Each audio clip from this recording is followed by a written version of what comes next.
तो आप लोगों का हमारे इस चैनल पर बहुत बहुत स्वागत है। आज हम बात करने वाले हैं दोस्तों, असिस्टेड सुसाइड यूथेनेसिया एक नया रिपोर्ट।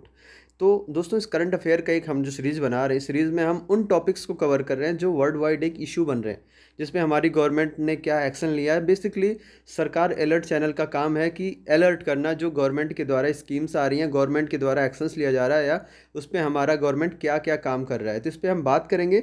एक अब इस सुसाइड जो नोटिस है चर्चा में क्यों आया, इस पे हम बात करते हैं। हाल ही में फ्रांस के जो एक न्यू वेव सिनेमा के दिग्गज हैं, उसमें से एक जीन ल्यूक गॉडर्ड, इनका जो डेथ हुआ है 91 ईयर के एज में हुआ है। अब उसमें हम बात करेंगे क्या है इस, इन्होंने जो सुसाइड का नोटिस दिया है, इसमें लिखा असिस्टेड। असिस्टेड मतलब किसी के द्वारा किया गया, बताया गया। तो इसके बारे में आज हम बात करने वाले हैं। तो दोस्तों, पहला जो इसमें टॉपिक है, कितने प्रकार का होता है, पक्ष और विपक्ष में तर्क, और भारत में इसकी स्थिति क्या है, उस पर हम चर्चा करेंगे। बेसिकली असिस्टेड सुसाइड या यूथेनेसिया एक नॉर्मल एक रिपोर्ट, एक ऐसी चीज़ है जो इच्छा मृत्यु, यूथेनेसिया मतलब इच्छा मृत्यु होती है। तो उसको शुरू करने से पहले, इस वीडियो को शुरू करने से पहले, अगर आप चैनल पर नए हैं तो सब्सक्राइब कीजिए, शेयर कीजिए और लाइक करना ना भूलिए। और साथ ही साथ अपने दोस्तों को बताओ कि इसके बारे में ज़रूर देखें। आइए शुरू करते हैं। पहला क्या है, असिस्टेड सुसाइड। इसके बारे में अगर हम परिचय की बात करें तो असिस्टेड सुसाइड और यूथेनेसिया, इच्छा मृत्यु, दोनों ऐसी प्रथाएं हैं जिनके तहत एक व्यक्ति जानबूझकर दूसरों की सक्रिय सहायता से अपने जीवन को समाप्त करता है। कई यूरोपीय राष्ट्र, ऑस्ट्रेलिया के कुछ राज्य, जैसे आपको मैं दिखा रहा हूँ, ऑस्ट्रेलिया हो गया, इधर अमेरिका हो गया, इधर और जो कुछ यूरोपियन कंट्रीज़ हैं, इनमें कोलंबिया सहित कुछ परिस्थितियों में यहाँ पे कुछ रिपोर्ट आई हैं कि इन्होंने मतलब असिस्टेड सुसाइड के लिए लोगों को, मतलब इन्होंने लोगों के द्वारा प्रेरित किया गया, और वो अपनी ज़िंदगी से कोई परेशान हो जाता है तो किसी डॉक्टर के द्वारा एक धीरे धीरे अपने मतलब जो उसको चाहिए वो मिल जाता है। ठीक है। तो एक असिस्टेड सुसाइड का जो परिचय था, इसमें ये बेसिकली ये था। अब हम बात करते हैं असिस्टेड सुसाइड कितने प्रकार का होता है। जैसे असिस्टेड सुसाइड दो प्रकार का, सक्रिय यानी एक्टिव, निष्क्रिय यानी पैसिव। सक्रिय में क्या होता है कि सक्रिय यूथेनेसिया जो केवल कुछ देशों में वैध है, रोगी के जीवन को समाप्त करने के लिए पदार्थों का उपयोग पर जोर देता है। मतलब यानी बेसिकली कि आप दवाएं खाओ, दवाओं से धीरे धीरे धीरे धीरे धीरे करके बिना किसी तकलीफ का वो अपने जो उसको चाहिए वो हो जाता है। निष्क्रिय, इसमें रोगी या परिवार के किसी सदस्य या रोगी का प्रतिनिधित्व करने वाले करीबी दोस्त की सहमति से जीवन रक्षक उपचार या चिकित्सा हस्तक्षेप को रोकना है। इस टाइप की चीज़ें शामिल हैं। बेसिकली इसमें जैसे कोई रोगी है, उसको प्रॉब्लम है बहुत ज़्यादा, और बहुत ज़्यादा प्रॉब्लम फेस कर रहा है, तो उसके लिए उसके परिवार के द्वारा बोला जाता है कि अब देखो, डॉक्टर के द्वारा असिस्ट किया जाता है कि इनको प्रॉब्लम है और इस प्रॉब्लम का कोई और इलाज नहीं है, तो उसके परिवार के द्वारा बोल के किसी सदस्य के द्वारा उनके प्रतिनिधित्व में एक काम कंप्लीट किया जाता है। अब हम बात करते हैं इसके पक्ष और विपक्ष में क्या तर्क हैं, क्या चीज़ें होती हैं। तो पहला है चयन का आधार। पक्ष में तर्क हम दे रहे हैं अभी, चयन का आधार। लोगों का तर्क यह है कि व्यक्ति को अपनी पसंद चयन बनाने में सक्षम होना चाहिए। दूसरा है जीवन स्तर। केवल व्यक्ति वास्तव में जानता है वो कैसा महसूस करता है, उसको बीमारी क्या है, लंबी अवधि से या शारीरिक भावनात्मक किस प्रकार के दर्द से वो प्रभावित हो रहा है। तीसरा है गरिमा और साधन। प्रत्येक व्यक्ति को गरिमा के साथ मरने या जीने का सक्षम अधिकार होना चाहिए। साधन में क्या हो सकता है कि यह अत्यधिक कुशल कर्मचारियों, उपकरणों, अस्पतालों के बिस्तरों और दवाओं जैसे संसाधन जीवन रक्षक उपचारों की दिशा में उन लोगों के लिए अधिक उपयुक्त है जो जीवित रहना चाहते हैं, ना कि उन लोगों के लिए जो जीना ही नहीं चाहते। लास्ट टॉपिक है मानवीय या प्रियजन। यह अधिक मानवीय है कि किसी व्यक्ति को उसकी पीड़ा समाप्त करने के लिए चुनने की अनुमति दी जाए या उसे असाध्य पीड़ा हो।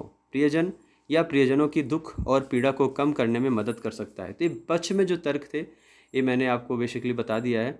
अब हम बात करते हैं विपक्ष में। विपक्ष में पहला टॉपिक है नैतिक और धार्मिक तर्क। कई धर्म यूथेनेसिया को हत्या या नैतिक रूप से अस्वीकार के रूप में देखते हैं।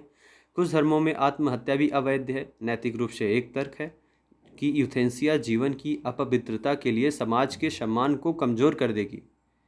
और दूसरा इसमें जो हमने तर्क विपक्ष में तर्क दे रखा है, रोगी क्षमता और अपराध बोध। रोगी क्षमता का बेसिकली अर्थ है यूथेनेसिया केवल स्वैच्छिक है यदि रोगी उपलब्ध विकल्पों और परिणामों को स्पष्ट समझ के साथ मानसिक रूप से सक्षम है और उस समझ को व्यक्त करने की क्षमता एवं उस अपने स्वयं के जीवन को समाप्त करने की उसकी इच्छा है। क्षमता का निर्धारण या इसे परिभाषित करना सरल नहीं है, ठीक है। और मरीजों को लग सकता है कि उस संसाधनों पर बोझ है, और मनोवैज्ञानिक रूप से सहमति के लिए दबाव डाला जाता है कि उन्हें ऐसे लगता है, मतलब सिंपली अपराध बोध का मतलब है कि मरीजों को यह एहसास कराया जाता है कि वो धरती के बोझ हैं, ठीक है। और धरती के बोझ उनके दिमाग में इस तरीके से घर कर जाता है कि जो मानसिक बोझ बन जाता है, और मानसिक बोझ लास्ट में यूथेनेसिया का रीज़न होता है। अगर हम बात करें जोखिम में, तो यहाँ एक ये जोखिम है कि चिकित्सक असिस्टेड सुसाइड उन लोगों के लिए उपयोग करते हैं जो गंभीर रूप से बीमार हैं, असहनीय पीड़ा के कारण यूथेनेसिया चाहते हैं, लेकिन बाद में उनका दुरुपयोग भी किया जा सकता है। विनिमयन यूथेनेसिया को ठीक से विनियमित नहीं किया जा सकता है, ठीक है। यूथेनेसिया को इस तरीके से नहीं। तो ये बेसिकली पक्ष और विपक्ष में हमने चार टॉपिक्स पे तर्क दिए हैं। अभी इसका हम जैसे अभी भारत में स्थिति के बारे में बात करते हैं, जैसे भारत में क्या ये वैध है, इसकी अनुमति का क्या सीन है, क्या नहीं है, तो सारी चीज़ें इसमें बात करेंगे। जैसे is euthanasia legal in India, एक ऐतिहासिक फैसला जो भारत के सुप्रीम कोर्ट ने 2018 में निष्क्रिय पैसिव यूथेनेसिया को कहते हुए वैध कर दिया था कि जीवित इच्छा का मामला था। उसमें एक बेसिकली केस आया था। उस केस के बाद सर्वोच्च न्यायालय ने यूथेनेसिया का परमिटेड किया था।